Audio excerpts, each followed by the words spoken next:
ይኸውላችሁ ወደዳችሁም ጠላችሁም እያንዳንዱ ከአፋችሁ የሚወጣው ቃል ፊውቸራችሁ ላይ ወይ አሉታዊ ወይ አዎንታዊ ውጤት አለው።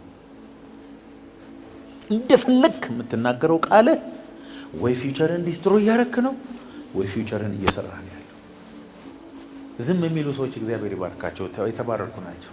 ቢያንስ ክፉ ከሚናገሩ ሰዎች ይሻላሉ እንጂ መልካም ከሚናገሩ ሰዎች ሁሉ ግን ያነሱ ናቸው። ዝምታ ወርቅ ነው ምናምን ኢትዮጵያ ውስጥ ነው የሚሰራው። እንደ እግዚአብሔር ቃል እግዚአብሔር ቃል ደግሞ ምንድነው የሚለው? ተናገር፣ አውጅ፣ ፊውቸርህን በቃል ስራ ነው የሚለው። አሜን አትሉም? እስቲ ቃል ዘር ነው በሏ። አው ዘር ስለሆነ ይበቅላል፣ ዘር ስለሆነ ያድጋል፣ ዘር ስለሆነ ያፈራል፣ ይበዛል። አይገርምም? It's a seed. There is a seed of greatness in your mouth. Every word you speak is a seed planted in the spirit. ኔጌቲቭ ነገር ብቻ እየተናገርክ ፖዚቲቭ ነገር ለማጨድ መሞከር በራሱ በጣም ከባድ ነገር ነው። እኔ እኮ ሰው አልሆንም፣ እኔ ከዘር ማንዘሬ ማንም ምንም ደርሶ አያውቅም፣ እኔ መታመሜ ነው፣ እኔ መውደቄ ነው፣ እኔ ተስፋ ያለኝ ሰው የለኝም እያልክ እየተናገርክ ተስፋ ልታይ አትችልም። እግዚአብሔር መጥቶ በአንተ ህይወት እንዳይሰራ በኔጌቲቭ ወርድ ያለህን በር ሁሉ ዘግተሃል። ስለዚህ ሰይጣንም ሆነ መንፈስ ቅዱስ መጥቶ ትራንስፖርት አድርጎ አንተን የሚያገኙበት መሳሪያ ቃል ይባላል። መንፈስ ቅዱስ ያለበት ቦታ ሁሉ ቃል አለ። ቃል ከሌለ መንፈስ ቅዱስ የለም። የእግዚአብሔር ቃል በሰሙ ሁሉ ላይ እግዚአብሔር መንፈስ ወረደባቸው ነው የሚለው። ቃሉን ነው ይዞ የሚመጣው መንፈስ። ቃሉ ራሱ መንፈስ ስለሆነ አንተም የምትናገረው ቃል እንደዛ ነው። አጋንንትን አትራክት ማድረግ የምትፈልግ ከሆነ ስፒክ ኔጌቲቭ። ስለ ራስህ ብቻ አይደለም፣ ስለማንም። ሐሜት አደገኛ የሆነው ለዚህ ነው። ሰዎችን ባማ ቁጥር አላወክም እንጂ የሐሜት አጋንንቶችን በጠቅላላ ወደ ቤትና ወደ ህይወት እየጠራህ ነው ያለው። እስቲ የሰው ስም ለረጅም ዓመት የሚያጠፉ ሰዎችን በህይወት የተሳካላቸው አንድ ሰው አሳይ። አጋንንት ሲመታቸው ነው የምታየው፣ ወይ በበሽታ ወይ በኢኮኖሚ ወይ በሆነ ነገር ሲያጣመማቸው ነው የምታየው። አለማማት ለሚታማው ሰውዬ ሳይሆን ወይም ለእግዚአብሔር ሳይሆን አደጋኛነቱ ለሐሜተኛው። የሐሜት የሚያስቸግራችሁ ሰዎች ምላስን ታወጣና ዛሬ ዘይት እየቀባሁት በኢየሱስ ስም ነፃ አወጣለሁ። መንፈስ ሱስ ያለባቸው ሰዎች አሉ። የሰው ስም ካላነሱ የሰውን እንዲሁ ጥሬ ስጋውን ካልበሉ የማይንቀንቁ ሰዎች አሉ። ዲመን አእምሯቸውን ይዟል። ዘር ነው። እስቲ የኔ ቃል ዘር ነው በለው። አዎ፣ ልጆች ላይ መልካም ቃል ዝራ፣ ቤት ላይ መልካም ቃል ዝራ፣ አገልግሎት ላይ ቃል ዝራ፣ ስለ ሌላ ሰው መልካም ቃል ዝራ። የምታጭለው እሱ ነው። ሰው የምታከብር ከሆነ ስለ ሰዎች መልካም የምትናገር ከሆነ የሚያከብሩና ስለ አንተ መልካም የሚናገሩ ሰዎች ታጭዳለህ። ሰው የምታዋረድ ከሆነና ስለ ሰዎች ክፉ የምታወራ ከሆነ የእሱ አይነት 1 ሚሊዮን በር ላይ ይጠብቅሃል። እኔ ግን ምን አድርጌያቸው ነው አትበል። ምንም እነዚህን አይደለም ያደረግከው። የሆነ ቦታ የዘራኸው ዘር የሆነ ቦታ ላይ ይጠብቅሃል። ለማንም ሰው ያደረጋችሁትን ነገር ሰውየው ይረሳል። ታውቃላችሁ? ሰዎች ያደረጋችሁላቸውን ነገር ይረሳሉ። ስለ ራሳቸው እንዲሰማቸው በእነሱ ላይ የተናገራችሁትን ግን አይረሱም። እስቲ የሆነን ሰው መንፈሱን በጥብጥ በንግግርህ ከ20 ዓመት በኋላ አይረሳም። ወይ ተስፋ ቆርጦ ባለበት በቃል አንሳው እስቲ፣ አይረሳም። ብር ብትሰጠው ይረሳል። ውለታ ብትውልለት ይረሳል። የተናገርከው ቃል አይረሳም። ለምን መሰለ? ቃሉ ዘር ነው፣ ገብቷል ውስጥ። ለሰሲድ ሰውን ትንሽ በማድረግ አትናገሩ። ዘር ነው የዘራው። በሄድክበት ሁሉ ትንሽ የሚያደርጉትን ታጭዳለህ። ኢዩኤል 3:10 እግዚአብሔር አንድም ቦታ ድካም ሲሰማችሁ ጠንካራ ስሜት እንዲሰማችሁ አድርጎ አለ። ደካማው ማረሻችሁን ሰይፍ ማጭዳችሁንም ጦር ለማድረግ ቀጥቅጡ፣ ደካማው እኔ ብርቱ ነኝ ይበል። Let the weak say I'm strong. ደከመኝ፣ ሰለቸኝ፣ አቃተኝ፣ ወደኩኝ በላይ ድካም ሲሰማ ሁላችንም ስለሚሰማ ተስፋ መቁረጥ ሲሰማ መሄጃ ግራ ሲገባ ነገሮች ሁሉ ጭልምልም ሲል ከየትኛውም ጊዜ የበለጠ ብርቱ ነኝ ማለት ያለብን መንፈስህን ያነሳዋል። አንተ የምትናገረው ቃል መንፈሳዊ አትሞስፌር ክሬት ያደርግልሃል። ንግግር ውስጥ እየደጋገምክ በተናገርከው ነገር የሆነ አትሞስፌር ክሬት ታደርጋለህ። የእግዚአብሔር ቃል እኮ ነው። ደካማው ብርቱ ነኝ ይበል። Let the weak say I'm strong. እዚህ ውስጥ ተስፋ ያልቆረጠ ሰው ካለ እርግጠኛ ሆኜ ነግራችኋለሁ፣ በቅርብ ጊዜ ተስፋ ይቆርጣል። ተስፋ ያልቆረጠ የለም። ግራ መጋባት፣ ተስፋ መቁረጥ፣ አፒታይት ማጣት፣ ማንኝ እኔ ብሎ መጠየቅ ጤናማነት ነው።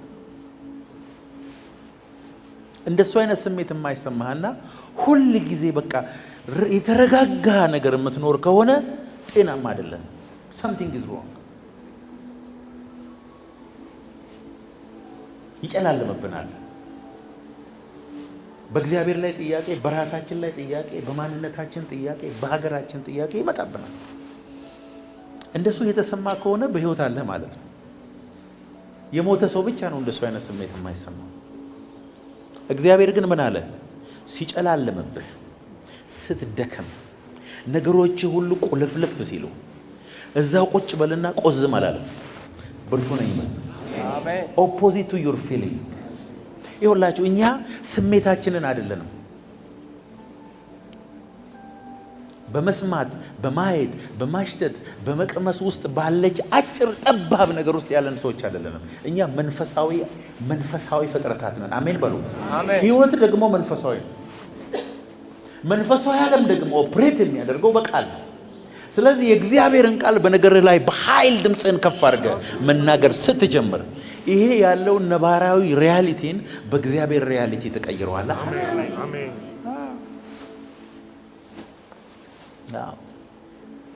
ከመስመር ያለፈ አለማረፍና መሮጥ ከጌታ አይደለም።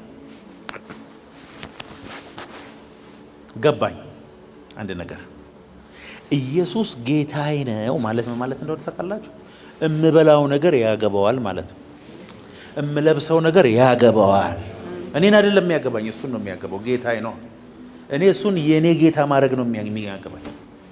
የአምላኬ እግዚአብሔርን ቃል ብትሰማ ብትጠብቅ እነዚህ በረከቶች ሁሉ ይመጡብሃል፣ ያገኙህማል። በከተማ ብሩክ፣ በእርሻ ብሩክ፣ በስራ ብሩክ። መልካሙን መዝገብ ሰማዩን ይከፍትልሃል። በከብት ርቢ፣ በምን ርቢ ብሩክ ትሆናለህ። አበዳሪ እንጂ ተበዳሪ አትሆንም። ጨካኝ ነው እግዚአብሔር ለሚያጉረመርሙ ሰዎች። የእግዚአብሔርን አንጀት በማጉረምረም አትበላም። አይገርም? እግዚአብሔር በማጉረምረም ውስጥ ምንም አክቲቭ የሆነ ስፒሪቹዋል ነገር የለም። ወይኔ ልጄ ተጎዳ፣ ገብርኤል ድረስለት ምናምን የሚል ይመስለኝ ነበር እኔ ድሮ። ኧረ ሚካኤል ቆመታ አለ ወይ ልጄ እንደዚህ ተጎዳ። ለካ እግዚአብሔር ከእምነት ውጪ ባለ ነገር ውስጥ አይንቀሳቀስም። ማጉረምረም አይሰራም። ተነስ፣ አቧራን አራግፍ፣ ጾም ጸሎት ግባ፣ መስታወት ፊት ቆም። እግዚአብሔር የተናገረን የተስፋ ቃል በሙሉ ተናገር። ከጥቂት ወራት ወይ ሳምንታት በኋላ የ20 ዓመት ጸሎትን ተመልሶ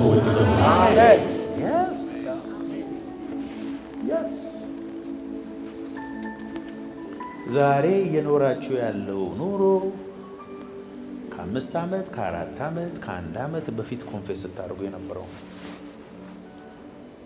ፋክት ነው። ምንድን ነው ፊውቸር ላይ እየዘራ ያለው?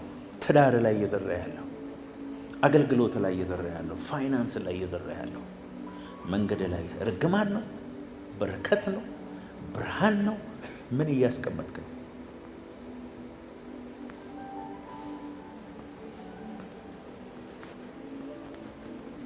ዘኍልቍ 14 ላይ ታሪኩን ልንገራችሁና ያው የእስራኤል ልጆች አጉረመረሙ አይደል? ሙሴን ጠሩት። ምንኛ እዛ ግብፅ እያለን እኮ ሽንኩርቱ ራሱ ሲቁላላ ወይኔ ሽታው ያ ምንነቱ የማይታወቅ ነገር ነው የምታበላ። ቁርስ መና፣ ምሳ መና፣ እራት መና፣ ነጭ ነገር። ምን አይነት ጥጋብ ነው እናንተ! በጣም እኮ ጥጋበኞች ነን እኮ እኛ። ኧረ እባካችሁ፣ ኧረ ተረጋጉ፣ ግድ የላችሁም። ይሄ ወይ ኮሌስትሮል የለው ምን የለው ምን የመሰለ ለጤና የተስማማ ጣፋጭ ነገር። እኛ በቃ ሰለቸን፣ ዱባ አማረን አለ። ደህና ነገር ደግሞ ያብራል። ከዛ ሙሴ ሄዶ እግዚአብሔር ወይ በቃኝ፣ እኔ ይህን ህዝብ መምራት አልችልም በቃ ሲል ተወው ሙሴ፣ እኔ ይህን ህዝብ በሙሉ በአንድ ቀን ፈጀዋለሁ፣ ለአንተ ሌላ ህዝብ አስነሳልሃለሁ፣ ትመራለህ፣ ይጨርሳቸዋለሁ አለ እግዚአብሔር። አይሆንም አለ ሙሴ።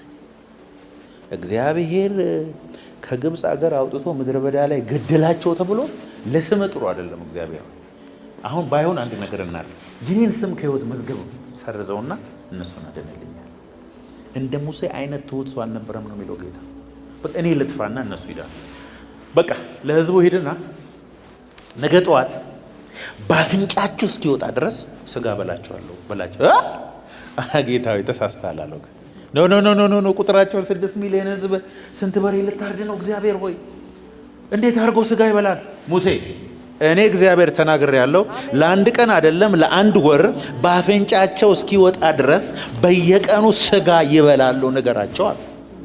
ነገራቸው። ተዘጋጁ፣ ነገ ቢላ ሳል፣ ነገ መክተፊያ አዘጋጅ፣ ከነገ ጀምሮ ሰፈሩ በጠቅላላ ስጋ በስጋ ነው አላቸው። ከዛ ድርጭት ወይም ዶሮ በሰው ቁመት ልክ በንፋስ እግዚአብሔር ነድቶ ሁሉ ሰው የያዘ የቻለውን ያህል አስገብቶ ሰፈሩ በጠቅላላ ችክን በችክን። ይኸውልህ እግዚአብሔር ከፈለገ ንፋስ ብቻ ነው የሚያስነሳው ለአንተን ለመባረክ፣ አንተን ለመባረክ እግዚአብሔር በጌታ በኢየሱስ እግዚአብሔር ያንተን ታሪክ ለመቀየር 24 ሰዓት በጣም ይበዛበታል። የሆነ ሰው ከዛ በኩል ንፋስ ያዘውና በካልኩሌሽን እግዚአብሔር አይባርክም። በሆነ ቀስ ብለህ ምናምን አይደለም። እግዚአብሔር ንፋስ ነው የሚያዘው። ዝም ብሎ ይኸውልህ በረከት ሁሉ በአድራሻ ነው የሚመጣው። አሜን ትል ንፋስ ስጋ ብቻ ነው እንደ በሉት። በምድረ በዳ እኮ ሲሄዱ ጫማቸው ያድግ ነበር። ጫማ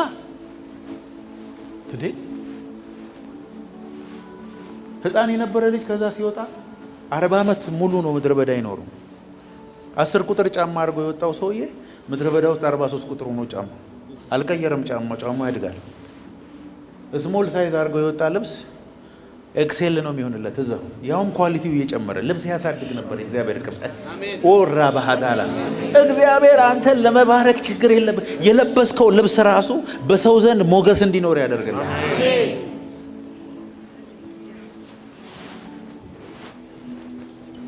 እና ምድረ በዳ ላይ እግዚአብሔር ተቆጥቶ ብዙ ችግር ውስጥ እንዲገቡ ያደረጋቸው እባብ መጥቶ የነደፋቸው ሲያጉረመርሙ በጣም አይወድም እግዚአብሔር የሚያጉረመርሙ ሰው። በመከራ ውስጥ የሚያመሰግኑ አሉ። ነገሮቻቸው ጠፍቶ የሚያመሰግኑ አሉ። እግዚአብሔርን ለማመስገን ኮንዲሽን የሌላቸው ሰዎች አሉ። የሞት አልጋ ውስጥ ሆነው የሚዘምሩ ሰዎች አሉ። የሚያስቀኑኝ ሰዎች፣ የሚያስፈሩኝ ሰዎች። እነሱን ሳይ እኔ ክርስቲያን መሆኔን እጠራጠራለሁ። የሞት አልጋ ዴዝ ቤድ ላይ ሆነው ጌታ አለ በሞት ስጋዬን የሞተው ወደ ጌታ ነው የሚሄደው። ሃሌሉያ እግዚአብሔር መልካም ነው። ሰውነት እየበሰበሰ እግዚአብሔር መልካም ነው ማለት ይችላል? አንተ እኮ ቤት ኪራይ ስላልከፈልክ ነው የምትጮው። ቦዲው የበሰበሰ እግዚአብሔርን የሚያመሰግን ብዙ ሰው አውቃለሁ። የማይደራደሩ ሰዎች ብዙ ሰው አውቃለሁ። አምልኮ ሲባል እግዚአብሔር መልካም ነው ለማለት የማይከብዳቸው ሰዎች አሉ። እየሞቱ መከራ እየደረሰባቸው በጌታ በኢየሱስ ስም እግዚአብሔር አንደበታችንን ይፈውስ። አሜን። ደስተኛ ለመሆን ብዙ ሰዎች ከራሳቸው ውጪ ብዙ ነገር ነው የሚፈልጉት። ሰላም ለማግኘት ብዙ ነገር ነው የምናደርገው። መጽሐፍ ቅዱስ ግን ፍቅር፣ ደስታ፣ ሰላም የመንፈስ ፍሬ ነው፣ ካንተ ውስጥ ነው የሚመነጨው ነው የሚለው። አስተሳሰብንና ንግግርህን ስትቀይር፣ አትሞስፈርህን ስትቀይር ሰላም የላይፍ ስታይል ይሆናል ነው። the way you think and the way you speak ነው ሰላም። ደስ ይበልህ እንጂ ደስ ይበልህ። በአብዛኛው እድሜያቸው 70-80 ምናምን የደረሱ ሰዎች ምን እንደሚቆጫቸው ልንገራቸው። ሰው ምን ይለኛል ብዬ ፈርቼ ህልሜን አለመሞከሬ አንድ፣ ሁለተኛ ደግሞ ከቤተሰቦቼ ከጓደኞቼ ጋር ብዙ ጊዜ ያለኝ መስሎኝ አለማሳለፍ እንጂ አንዳቸው ፎቅ አለመስራቴ፣ መኪና አለመግዛቴ ምናምን የሚል የለም። የሆነ እድሜ ላይ ስትደርስ ለካ the most precious thing ከጓደኞች ጋር ያሳለፍከው፣ ከቤተሰብ ጋር ያሳለፍከው፣ ቸርች ያሳለፍከው ጊዜ የሚያክል ለካ የለም። ፌራሪ መኪና ስላልገዛው ብሎ የሚቆጭ አንድ ብዙ የለም። አንተ አሁን የለኝም እሱን ሲኖረኝ ደስተኛ ሆናለሁ ብለህ ደስታህን ለነገ የቀጠርከው ሰው እሱ ጋር ስትደርስ ደስታ እሱ ውስጥ የለም። ደስታ ያለው አንተ ራስህ ውስጥ ነው። ተናገር። ደስተኛ ለመሆን መጀመሪያ ውሳኔ ያስፈልገዋል። ደስተኝነት ውሳኔ እኮ ነው እንዴ! ላለመደሰት የወሰነ ነው አብዛኛው ኢትዮጵያዊ። ለሐዘን ቅርብ የሆነ ህዝብ ነው ኢትዮጵያዊ። ምንም ነገር ኢንጆይ ለማድረግ ፈቃደኞች አይደለም። ደስተኛ ለመሆን ፈቃደኞች አይደለም። ሪላክስ ለማድረግ ፈቃደኞች አይደለም። አንዱ እኮ ነው ተይዘናል። ፖቨርቲ ጭንቅላታችንን ጨምድዶ ይዞናል። በናዝሬቱ በኢየሱስ ስም ሰባብረን እንጥለዋል። እዚህ ነው የሆነ ሰው ሲሳካለት ደማችን የሚፈላው ለዚህ ነው። ስለዚህ እግዚአብሔር በሚያግሮመርሙ ሰዎች፣ ሁሉ ጊዜ ሐዘንተኛ በሆኑ ሰዎች እግዚአብሔር ደስተኛ አይደለም። ምንድነው የሚያሳዝነው አንተ ሁሉ ጊዜ እንዴ? ሐዘን ማለት ምን ማለት እንደሆነ ልንገራችሁ። ኦቨርቲንክ ማድረግ ነው አይደል? ኔጌቲቭሊ። ለምን ፖዚቲቭሊ ኦቨርቲንክ አናደርግ? ኦቨርቲንከር ከሆነ ለምን ቀይረ ነው መልካሙን አናስበው? ይኸውላችሁ አሁን በጣም ብዙ ጥያቄ አላችሁ አይደል? እስክትታመሙ ነው። የታመመ ሰው አንድ ብቻ ነው ጥያቄው። ምንድነው እሱ? ጤንነት።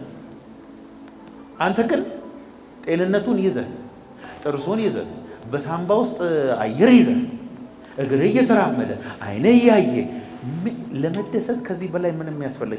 ምግብ እየበላ ሰውነት ላይ ጨርቅ ኖሮ ከዚህ ገብተህ የምታርፍበት ቤት ኖሮ አቀባብለሃል ሐዘን ምን የሚያስደስት ነበር? ውሸቴን ነው። ብዙዎቻችሁ ሐዘንተኞች ናችሁ፣ ደስተኞች አይደላችሁ። በነገራችን ላይ መልካም የሚመስል ግን ኔጌቲቭ የሚያወሩ ሰዎች ሁሉ ጊዜ እውነተኞች ይመስላሉ። ከ12ቱ ሐዋርያት በጣም ለድሆች የሚቆረቆርና የድሃ ሐሳብ የሚመስለው ይሁዳ ነው። ይሄ ነገር ተሽጦ ለድሆች ቢሰጥ እንዲህ ምናምን ሌባ ስለሆነ ነው።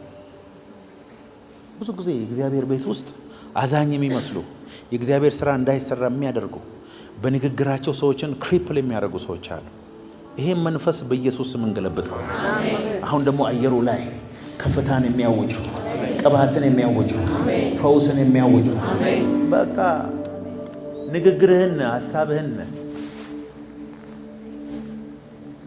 የምትናገረውን ነገር ዎች ዩር ማውስ። ኪሳራ ብቻ አትናገር በራስ ላይ። እግዚአብሔር አትመኩ አላለም፣ ተመኩ ነው ያለው። መጽሐፍ ቅዱስ ተመኩ ነው የሚለው።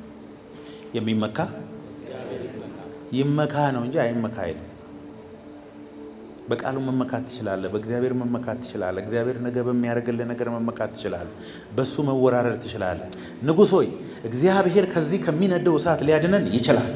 ባያድነንም ግን እዛ ውስጥ ገብተን ከሰል ለመሆን ፈቃደኞች። እግዚአብሔር ከሰማይ መጣ። አሜን አሜን።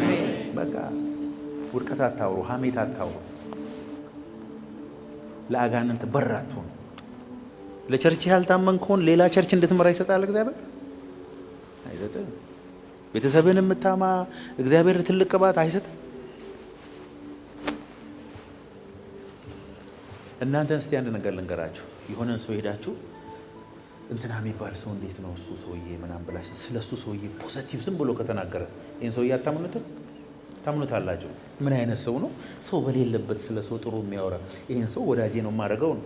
ሰው የሚያማ ሰውስ ወዳጄ ሲታማ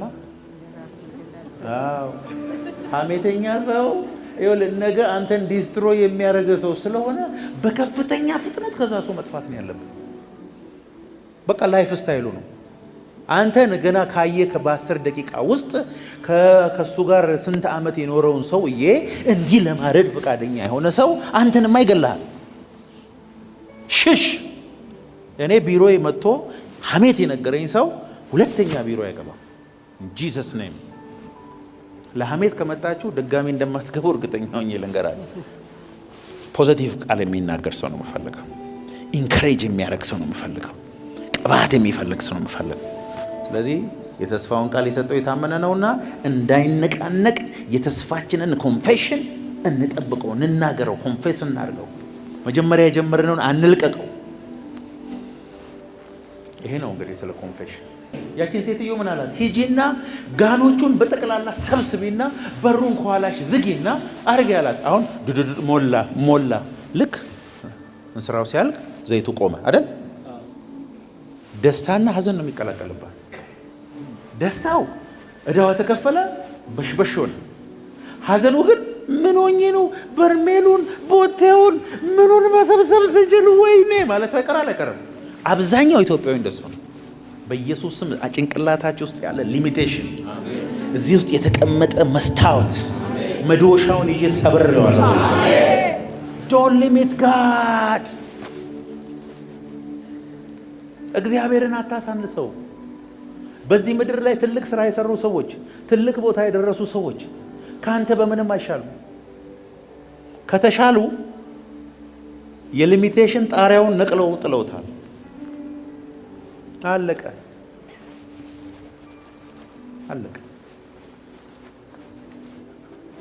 ከኑሮ አትነሳ፣ ከኪሳ አትነሳ። እባካችሁ በህይወታችሁ ላይ ህይወት ተናገሩ። በአገልግሎታችሁ ላይ ላይፍ ስፒክ ቪክቶሪ። እግዚአብሔር ማርያም ኤልሳቤጥ ጋር ሄዳ ዮሐንስን እንዳነቃነቀችው በልባችሁ ውስጥ ያለውን ራእይ የሚያነቃንቁ ሰዎች ወደ እናንተ ይላል። አቦርሽኒስት ነው ኢትዮጵያ ውስጥ የበዛው። የሚያስጨነግፍ በቃ ውስጣችሁ ያለውን ነገር በጠቅላላ የሚያወርድ ነው ያለው። እግዚአብሔር ይህንን መንፈስ በኢየሱስ ስም ይምታ። ሌላ እንድጸልዩ የምፈልገው ነው፣ ጧጧ ስትወጡ በጌታ በኢየሱስ ስም ኔጌቲቭ ወሬ ይዞ የሚመጣ አጋንንት ይዞ የሚመጣ በረከቴን ሊሰርቅ የሚመጣ ሰው ወደ እኔ እንዳይመጣ ዘጋውበት በል። አዎ ሰላምን የሚሰርቅ ደስታን የሚወስድ ሰው ሁሉ ላይ ቢሮውን ዝጋበት፣ ቤትህን ዝጋበት። የምትገባበት ቦታ ቀድመ በመንፈስ ግባ። ይሄ ነው ኮንፌሽን። ልጆቻችሁ ላይ መልካም ተናገሩ። ሀገራችሁ ላይ መልካም ተናገሩ። ንግግራችንን ዌስት እንዳደረግነው፣ ሐሳባችንን ዌስት እንዳደረግነው ምንም ዌስት ያደረግነው ነገር የለም። ጠዋት ተነሱና በራሳችሁ ላይ ተናገሩ። እግዚአብሔር መልካም ነገር ያደርጋል።